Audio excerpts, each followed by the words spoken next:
नमस्कार मंडळी, मी सूरज गाणेकर स्वागत करतो आजच्या नवीन व्हिडिओमध्ये.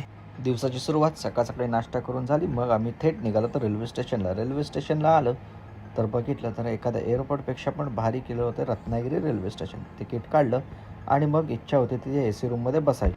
पण माझ्या ट्रेनचा टाईम झाला होता, कारण दुपारचे 2:30 वाजले होते आणि मांडवी एक्सप्रेस हे थेट 2 मिनिटात स्टेशनवर आली. सीट पकडली नाही तोपर्यंत काकडीवाले काका येऊन गेले. स्टेशन मास्तरांनी हिरवा झेंडा दाखवून ट्रेनला बाय बाय केलं. मग काय आमची ट्रेन निघाली ती थेट मुंबईकडे रवाना. मुंबईकडे जाण्याचं कारण असं की उद्या आमच्या लग्नाचा 3रा वाढदिवस आहे आणि त्यासाठी मी बायकोला सरप्राईज देण्यासाठी मुंबईला निघालो होतो. बघता बघता संगमेश्वर क्रॉस झालं. मध्येच मी थोड्या डुलक्या काढल्या आणि मग गार हवा घेण्यासाठी मी थेट दरवाजात जाऊन उभा राहिलो.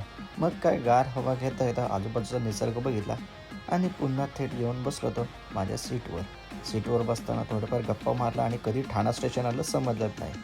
मग काय ट्रेनमधून उतरलो आणि प्लॅटफॉर्म चेंज करून दुसऱ्या प्लॅटफॉर्मवर जाऊन लोकलची वाट बघत बसलो ते अंबरनाथला जायला. तेवढ्यात 9:32ची बदलापूर स्लो आली आणि मग थेट पाऊण तासाने मी पोचलो ते अंबरनाथला.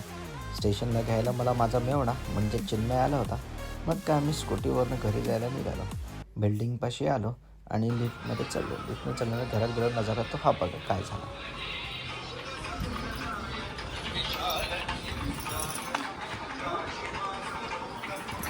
Happy anniversary. बायकोला तर सरप्राईज आवडला. पण आजचा व्हिडिओ तुम्हाला कसा वाटला ते लाईक करून कमेंट करून सांगा आणि हो फॉलो करायला विसरू नका. थँक्यू.